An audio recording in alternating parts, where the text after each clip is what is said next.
राधे राधे दोस्तों। आप लोगों ने मीराबाई का नाम तो ज़रूर सुना होगा।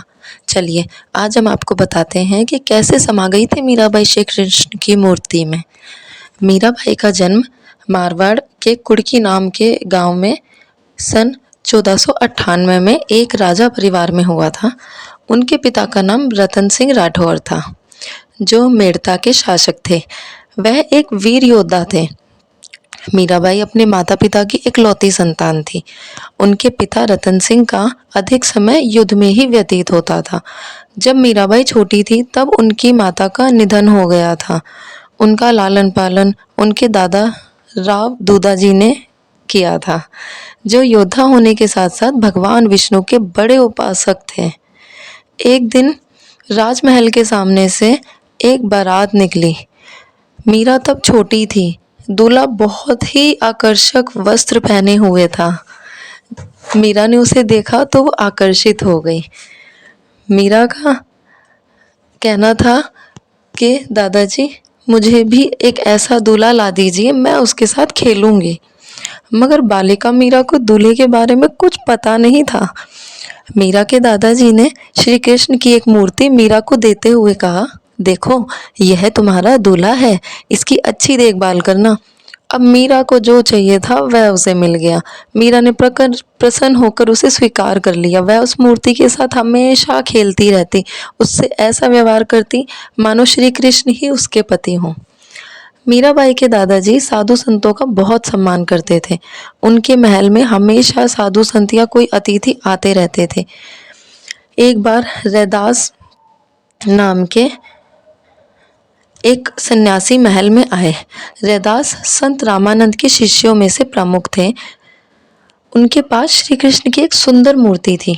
वह उस मूर्ति की स्वयं पूजा करते थे। मीराबाई ने उस मूर्ति को देख लिया और उसे मांगने लगी। सन्यासी कुछ देर पश्चात महल से चले गए, मगर मीरा उस मूर्ति के लिए हट करती रही, यहाँ तक कि उसने उस मूर्ति को पाने के लिए भोजन करना भी छोड़ दिया था।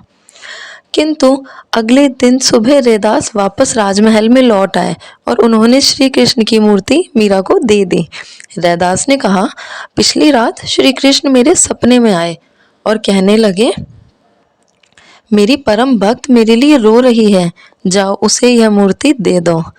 यह मेरा कर्तव्य है कि मैं अपने स्वामी की आज्ञा का पालन करूं, इसलिए यह मूर्ति मीरा को देने आया हूं। मीरा एक बहुत बड़ी कृष्ण भक्त है। कुछ विद्वानों का मत है कि यह कहानी केवल काल्पनिक नहीं अपितु सत्य घटना है, और मीरा ने स्वयं अपने गीतों में कहा है, मेरा ध्यान हरि की ओर है और मैं हरि के साथ एक रूप हो गई हूँ। मैं अपना मार्ग स्पष्ट देख रही हूँ। मेरे गुरु रैदास ने मुझे गुरु मंत्र दिया है। अब क्या था, मीराबाई अपने दादाजी की देखरेख में पली बड़ी थी। सामान्य शिक्षा के साथ साथ मीराबाई को संगीत व नृत्य की शिक्षा भी मिली थी। मीराबाई का विवाह सन 1516 में सामाजिक रीति रिवाज के अनुसार बसंत पंचमी के दिन सिसोदिया वंश के प्रसिद्ध राजा राणा सांगा के पुत्र भोजराज के साथ हुआ। श्री कृष्ण की प्रतिमा को वो अपने साथ ससुराल ले गई। मीराबाई बचपन से ही श्री कृष्ण की पूजा करती थी। उनके मायके में किसी भी व्यक्ति ने उनकी राह में विघ्न नहीं डाला था, परंतु उनके ससुराल वाले मीराबाई के इस कृष्ण भक्ति से रुष्ट होने लगे थे।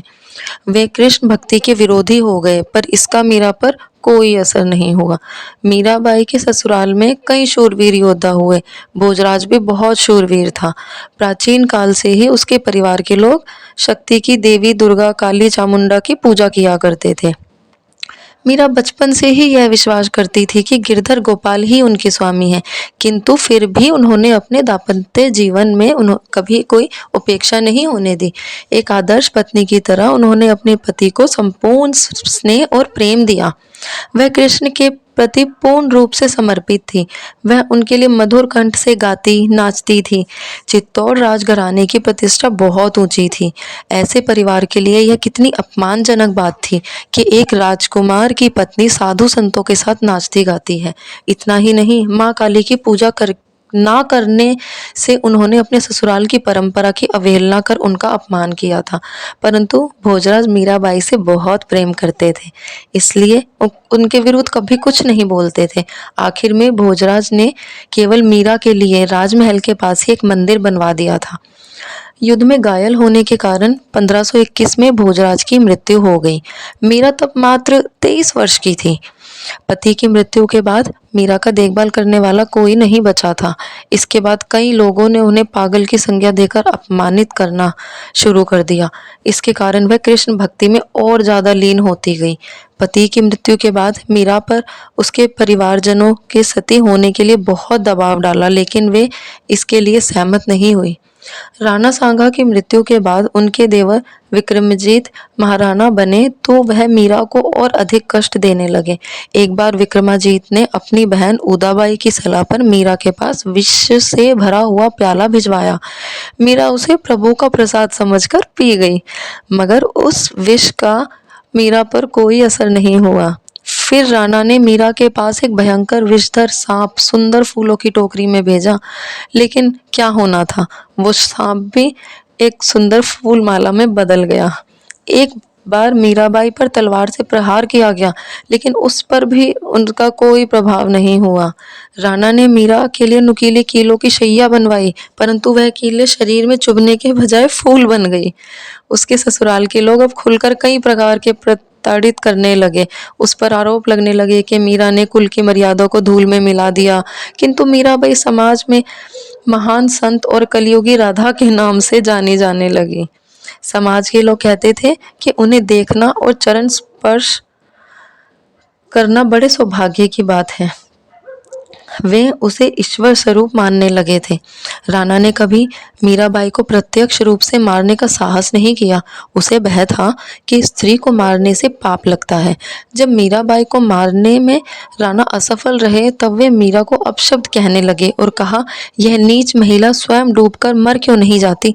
जब मीराबाई को राणा के नियत के बारे में पता चला तो वह स्वयं सोचने लगी कि यदि वह डूबकर मर जाएं तो उसके ससुराल वालों को बहुत शांति मिलेगी और वह भी भगवान श्री कृष्ण से हमेशा के लिए मिल जाएंगे। इन सारी बातों का विचार करके मीरा नदी के किनारे पहुंच गई और खड़े होकर श्री कृष्ण से प्रार्थना करने लगी, हे प्रभु, मुझे अपनी शरण में ले लो। और इसके बाद वो नदी में कूदने जा ही रही थी कि एक आवाज ने उन्हें रोक दिया। वह आवाज मीरा को कहने लगी कि स्वयं को मारना बहुत बड़ा पाप है, ऐसा मत करो, तुम वृंदावन चली जाओ। धीरे धीरे संसार से उनका मोह भंग हो गया। कष्टों और अत्याचारों के कारण मीरा ने अपना परिवार त्याग दिया। बहुत दिनों तक वृंदावन में सत्संग करने के बाद वह द्वारिका चली गई, जहाँ भजन कीर्तन में अपना पूरा समय लगाया। वह हर समय श्री कृष्ण के बारे में सोचती थी। राजस्थान में मीराबाई बहुत अधिक लोकप्रिय हो गई थी, परंतु प्रतिष्ठित घराने उसे अपनाना नहीं चाहते थे। मीरा के प्रति राणा के अत्याचार की बातें चारों तरफ फैल गई थी। रतन सिंह की हत्या कर दी गई और उसके बाद उदय सिंह गद्दी पर बैठा और उसने सोचा कि साधुओं के संग मीरा अकेली रहेगी तो उसके प्रतिष्ठित परिवार के लिए यह बदनामी की बात होगी। इसलिए उसने मीरा को चित्तौड़ लौट आने को कहा, परंतु मीरा इसके लिए बिल्कुल तैयार नहीं हुई। उसने चित्तौड़ जाने से साफ मना कर दिया। उदय सिंह समझ गया था कि मीरा उसके कहने से वापस नहीं लौटेगी। उसने चित्तौड़ से 5 ब्राह्मणों को मीरा से अनुरोध करने के लिए भेजा कि वह चित्तौड़ लौट जाए। मीरा सोचने लगी कि वह वापस राजमहल में जाएगी तो वही पुरानी बातें फिर दोहराई जाएंगी। इस समय मीरा की आयु लगभग 48 वर्ष की थी। उसके पति का निधन को 25 वर्ष हो गए थे, परंतु उसका परिवार अभी भी उसकी हत्या करने का प्रयास कर रहा था। इसलिए मीराबाई अपनी प्राण रक्षा हेतु उन सबसे दूर द्वारका चली आई थी। उसने यह संकल्प लिया था कि केवल श्री कृष्ण से ही संबंध रखेंगी और किसी से संबंध नहीं रखेगी। ब्राह्मणों ने मीराबाई को समझाने का बहुत प्रयास किया, मगर मीराबाई उनके साथ चलने के लिए तैयार नहीं हुई। तब उन ब्राह्मणों ने कहा कि यदि आप हमारे साथ नहीं चलेंगी तो हम यहीं पर अन्न छोड़कर अपने प्राण त्याग देंगे। ब्राह्मणों की बात सुनकर मीरा बड़ी विचित्र स्थिति में फंस गई। वह नहीं चाहती थी कि इन ब्राह्मणों की मृत्यु मेरे कारण हो। कुछ सोचकर मीरा ने ब्राह्मणों से कहा कि आप लोग रात भर मंदिर में ठहर जाएं और अगले दिन चित्तौड़ चलने के लिए वह राजी हो गई। ब्राह्मणों को यह जानकर बड़ी प्रसन्नता हुई और वे मंदिर में ठहर गए। जब ब्राह्मण सुबह उठे तो मीरा वहां नहीं थी। उन्होंने मीराबाई को बहुत ढूंढा पर उनका कहीं पता नहीं चला। मीरा तो नहीं मिली, किंतु उनकी साड़ी श्री कृष्ण जी की मूर्ति पर मिली। वह मूर्ति में समा गई थी। उनके भक्तों ने यह निष्कर्ष निकाला कि शायद वह अपने प्रिय परमेश्वर गिरधर से जा मिली हैं। मीराबाई श्री कृष्ण की मूर्ति में तो नहीं, पर श्री कृष्ण के रूप में परमात्मा में समाई थी। मीरा ने उसे दुख देने वालों और दुर्व्यवहार करने वालों के साथ कभी भी बदले की भावना अथवा घृणा या खराब व्यवहार नहीं किया। उसके प्रेरणादायक व करुणामय जीवन चरित्र से ऐसा प्रतीत होता है कि एक भक्त अपने परमेश्वर के लिए हर प्रकार की कठिनाइयों को शांत रहकर सह सकता है। बोलो राधे राधे। अगर आपको ये कहानी अच्छी लगी हो तो प्लीज़ चैनल को सब्सक्राइब करें। धन्यवाद।